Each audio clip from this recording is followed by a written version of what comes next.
on Alabama 35 north for 4 miles.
Folks, we are just leaving Cloudland Canyon State Park in Georgia and headed over to Scottsdale, Alabama.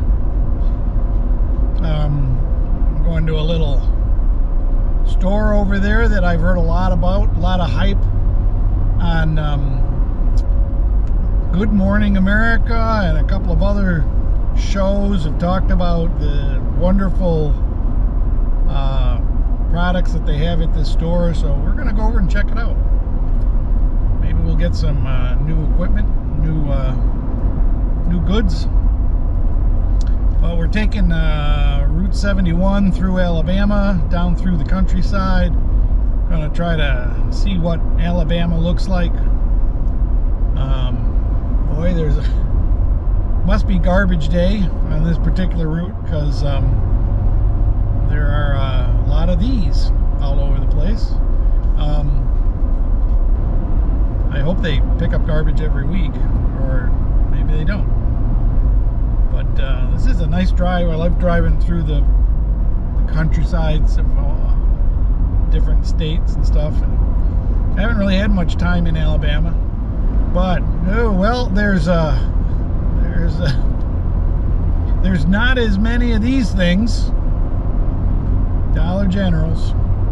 I've only seen 2 of these on this. It's about a 50-mile trip through the country. There's a lot of old houses, a lot of houses that look like maybe nobody lives there, and then there's old barns and stuff that looks like they're not being used for farming or anything anymore. Now, it's winter, so it's hard to tell if there's crops that are just, you know, covered up with cover crops or grass or something. There are a lot of mobile homes, a lot of trailers. I don't see too many stick-built houses in place. There's a lot of mobile homes, a lot of cows. I see tons and tons of cows on this trip, but not a lot of agriculture of growing crops. And I think this is the 3rd or 4th, maybe even the 5th of these big kind of junkyards of cars. And this is along a main road. I don't know what's down the side roads.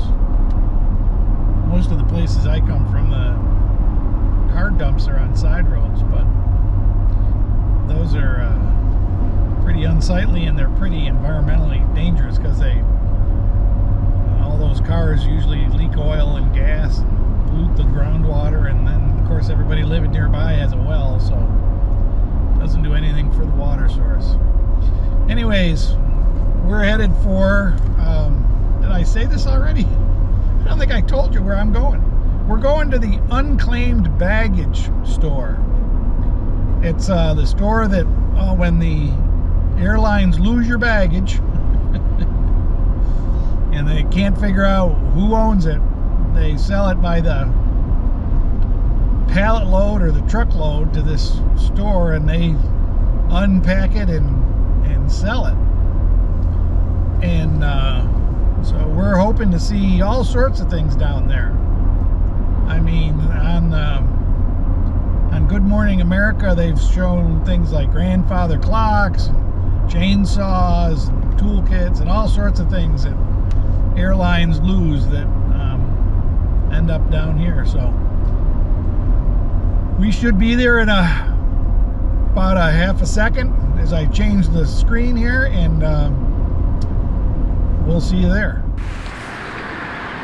Well, folks, after going over mountain and valley, we are finally here at the Unclaimed Baggage Center. Let's go inside and see what they've got.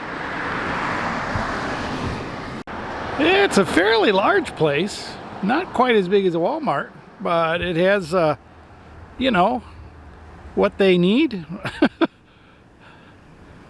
They claim baggage from everywhere, I guess. And there are people coming and getting in the parking lot already. It's 10 before open. And we're going to get in there first thing. And so this is the front of the building. As you saw, the building itself is pretty impressive. The lobby is kind of impressive. It's got a whole bunch of interesting stuff in here about the company and the history of Unclaimed Baggage. Here is the main entrance that we walked in. There are several entrances to get in here. I didn't realize that when we parked. But other people seem to know very well how to come in. The beginning I walked in here, it was kind of, I felt like deja vu. It was like, I've been in a place like this before.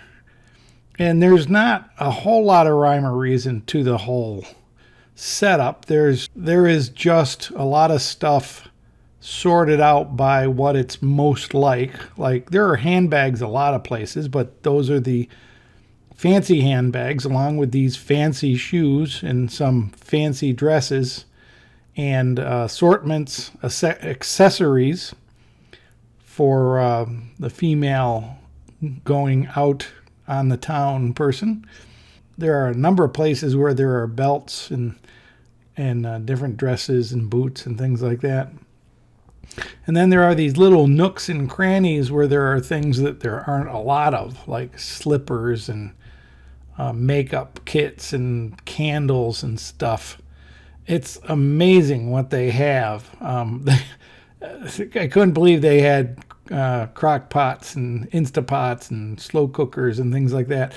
I'm told, though, that they also get stuff from overstocks from different companies and warehouses and places that are going out of business.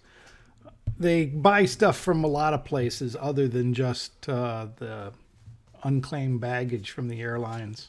But look at some of the prices here. Here's a Patagonia jacket that I was looking at that I liked. $240. That you can get that on REI for $250, and it's not used. Guaranteed. Send it back. Get the right size, like right shape and color. And like these little trinkets they have here, and a lot of the jewelry come from other places than just the unclaimed baggage. And I'm not any kind of a jewelry retail buyer, but it seemed to me that this stuff was really quite expensive. Up here in the mezzanine, they call it, which is like 6 steps up, is all sporting's equipment, and they have a lot of shoes and stuff. But of course, they only have like one pair of shoes in a certain size, and there's not like they've got 17 different styles and all the different sizes. So it's good luck if you can find what you're looking for. But they have so much. When they do have bags, they sell old bags and things that came. Tons and tons of winter jackets that were really nice.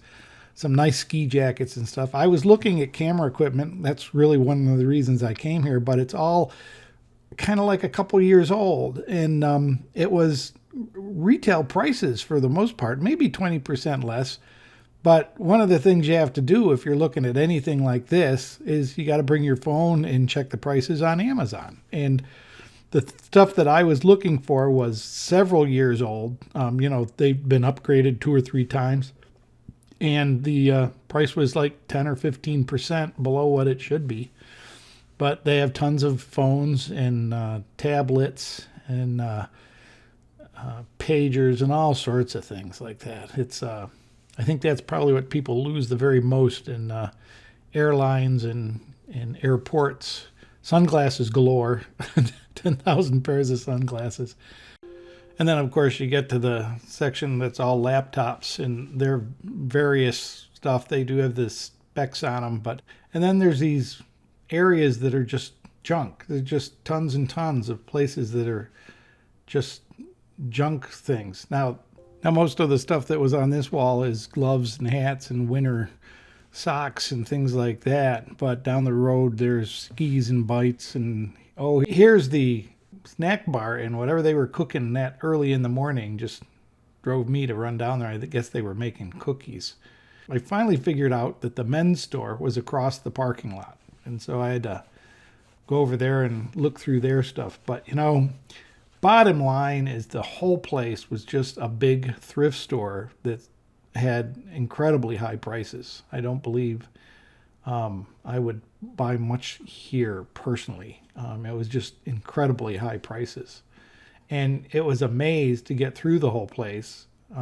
They should have just had one big open space, and like Target or Walmart do. And I mean, I've shopped thrift stores most of my life, and the prices in here just blew me away. And the amount of stuff that they had so many of. Now, I will say that in this part of the men's store, the men's shoes and the suits were a fairly decent price. But I don't really know what men's suits cost these days, so I'm not sure. And then this last room I went in was just the end of the maze, and it was all junk. It was just piles and piles of stuff thrown around that you could find anything in here. And I mean, these are all body lotions and makeup things and socks and stuff that they got from some warehouse someplace. But it's a lot of stuff from a lot of different places, but I doubt very much that half the stuff was baggage claim stuff.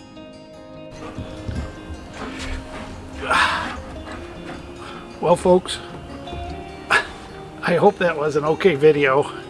It was kind of a fun drive to get down here. I wanted to check out the Unclaimed Baggage store because it had been hyped on Good Morning America, a couple of other shows I watch, news shows or news magazine shows. Come on, get. But this is what's been keeping us busy for the last week, so this video is coming out at the very final hour. It's working on a new deck and working on a new sliding glass door around the house and lawn and garden and everything, but we got camping coming up, so stay with me, subscribe if you haven't, give me a thumbs up. Thanks for watching. I hope you stayed with me this long. Really hope to see you on the road. Have a great day. Bye bye.